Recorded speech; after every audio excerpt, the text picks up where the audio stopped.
तो इस क्वेश्चन में हमें एक मैट्रिक्स दे रखी है ए, जिसका ऑर्डर है 2/2, और दूसरी मैट्रिक्स है बी, और इसका ऑर्डर है 2/1। और हमने फाइंड करनी है एक्स मैट्रिक्स। ठीक है, एक्स मैट्रिक्स फाइंड करनी है सच दैट 2AX = B। तो देखिए, अगर हमने ये एक्स मैट्रिक्स फाइंड करनी है, तो अगर मैं एक्स मैट्रिक्स अज्यूम भी करूंगा, तो मेरे को पता होना चाहिए हमें कि वो किस ऑर्डर की होगी। ठीक है, तो हमें ये एक बात तो पता होनी चाहिए पहले कि एक्स मैट्रिक्स किस ऑर्डर की होगी।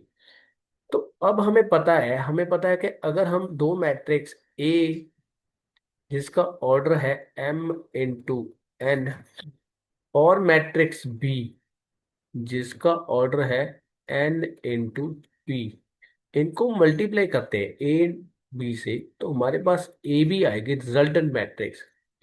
तो इसका ऑर्डर क्या आएगा, इसका जो नंबर ऑफ मतलब रोज क्या आएंगी, एम, मतलब ये वाला एम यहाँ पे शिफ्ट होगा, और ये हमारे पास क्या आ जाएगी, m × p। ठीक है, मतलब प्री मैट्रिक्स के रोज और पोस्ट मैट्रिक्स के कॉलम, ये जो ऑर्डर बनेगा ये रिजल्टेंट मैट्रिक्स का बनेगा। ठीक है, तो अगर हम यहाँ पे ए की वैल्यू पुट करें, ये जो गिवन क्वेश्चन है, तो यहाँ पे अगर हम देखें तो हमारे पास यहाँ पे क्या है, ए का ऑर्डर कितना है हमारे पास, 2/2। ऐसे लिख लेते पहले, लिख लेते कि यहाँ पे जो क्वेश्चन गिवन है, यहाँ पे हमारे पास जो एक्चुअल में मैट्रिक्स ए है उसका ऑर्डर है 2/2, और मैट्रिक्स बी जो है, सॉरी, मैट्रिक्स बी हमारी एक्स है। ठीक है, मैट्रिक्स बी हमारे पास क्या है यहाँ पे, एक्स है। तो इसको हम एक्स लिख लेते हैं। अब इसका तो अभी हमें ऑर्डर पता नहीं है, तो इसको हम n × p लिख लेते हैं, इज इक्वल टू। ठीक है, तो जब मैं ए और एक्स को मतलब 2b में ना 2 के साथ मल्टीप्लाई करूंगा, तो मेरे पास बी मैट्रिक्स obtain हो रही है। तो बी का ऑर्डर क्या, 2 × 1। ठीक है, तो अब देखो यहाँ पे ये जो हमने लिखी है, यहाँ पे इसको रेड पेन, रेड मार्कर से, रेड कलर से हाईलाइट कर लेते हैं, ये वाला। यहाँ पे देखिए, जब हमने ये ए और बी को किया, तो n = n है।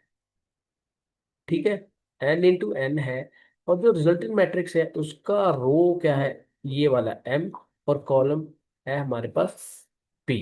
ठीक है, तो उसी तरीके से यहाँ पे हमारा क्या होगा, मतलब n की वैल्यू ये होगी, तो हेयर n कितना हो जाएगा, 2। ठीक है, और p कितना होगा हमारा, मतलब ये x की वैल्यू, p की वैल्यू अगर हम देखें यहाँ पे ये p वाला, ये जो सेट पोस्ट मैट्रिक्स है, वो रिजल्टेंट मैट्रिक्स के p सेम आ रहे हैं, मतलब इसके जो कॉलम है पोस्ट मैट्रिक्स के और रिजल्टेंट मैट्रिक्स के कॉलम है वो सेम आ रहे हैं। मतलब यहाँ पे इस जो मैट्रिक्स है एक्स, इसका कॉलम p = 1 आएगा। तो p = कितना आ गया हमारे पास, 1। तो मतलब यहाँ से हमारे पास ये जो गिवन मैट्रिक्स एक्स है उसका ऑर्डर पता चल गया, क्या हो गया वो उसका ऑर्डर। देयरफॉर ऑर्डर जो हुआ मेरे पास, ऑर्डर ऑफ एक्स मैट्रिक्स जो हमने फाइंड करनी है, उसका ऑर्डर कितना हो गया, 2/1, मतलब 2 रोज और 1 कॉलम। तो इससे हमें अज्यूम करना इजी हो जाएगा। तो जो मैं मैट्रिक्स लूंगा एक्स, तो उसके एलिमेंट क्या होंगे, x1 ले लेता हूँ, x2, मतलब 2 रोज है 1 कॉलम है। ठीक है, ये मेरे पास रिक्वायर्ड मैट्रिक्स होगी एक्स। ठीक है, अब हम सॉल्व करते हैं। अब देखिए, अब हम सॉल्व करेंगे अगर a × x, तो तो पहले हम चेक करेंगे a × x डिफाइन है, वो तो वैसे सिचुएशन कंडीशन गिवन ही है, मतलब डिफाइन है तभी वो AX = B हुआ है। तो ए का मैट्रिक्स लिख देते हैं, कलर चेंज कर लेते हैं इसका। ए कितना हमारा ना, और लिख लेते हैं यहाँ पे पहले, यहाँ पे लिख लेते हैं अकॉर्डिंग टू क्वेश्चन, यहाँ लिख लेते हैं अकॉर्डिंग टू क्वेश्चन। 2AX = क्या है, बी। ठीक है, सो 2 × ए कितना हमारे पास, 230 - 2 इंटू एक्स क्या है, x1 x2। ठीक है, जब इसको मल्टीप्लाई करते हैं हमारे पास बी मैट्रिक्स आ रही है, मीन्स -8 8। तो मैट्रिक्स की मल्टीप्लिकेशन आती है आपको, कि पहले हम इस पहली रो को इस वाले कॉलम के साथ मल्टीप्लाई करेंगे, और इनमें क्या करेंगे, फर्स्ट एलिमेंट को फर्स्ट के साथ, दूसरे को दूसरे के साथ। तो हमारे पास क्या आएगा, अगर मैं इसको करूँ, 2 बाहर ही रहने देते हैं। ठीक है, अभी मैट्रिक्स मल्टीप्लाई कर लेते हैं। तो 2 × x1, 2x1, फिर हम लगाते हैं प्लस का साइन, ठीक है। और 3 × x2, 3x2, तो हमारे पास यहाँ पे कितना आ गया, 3x2।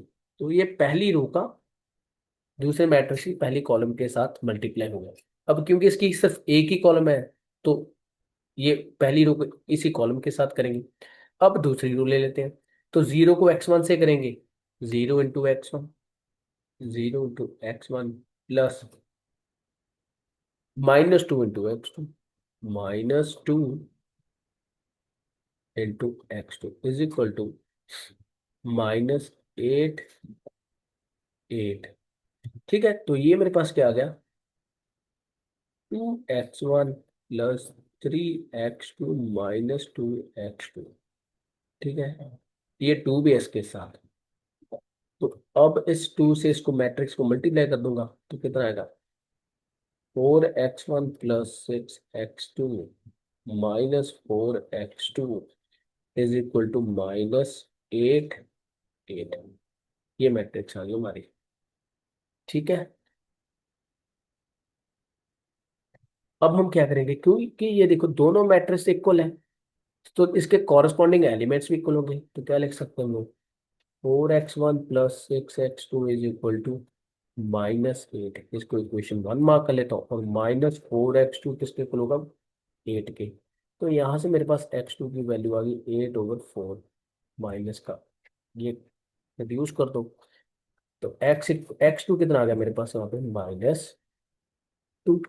ठीक है, अब इस x2 की वैल्यू 1 में पुट कर लेते हैं।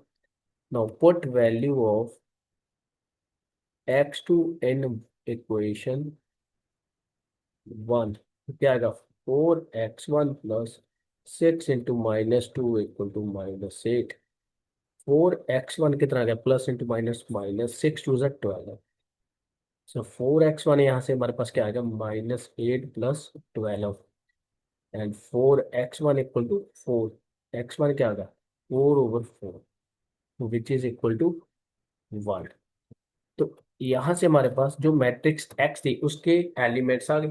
तो रिक्वायर्ड मैट्रिक्स हमारे पास x की आ गई -2, और सेकंड सॉरी, यहाँ पे पहले x1 थे ना, लिख लेते हैं यहाँ पे, ये थी हमारी मैट्रिक्स x1 x2। तो x1 की वैल्यू कितनी है हमारे पास, 1 है, और सॉरी x2 की वैल्यू -2 है। ये हमारी रिक्वायर्ड मैट्रिक्स है।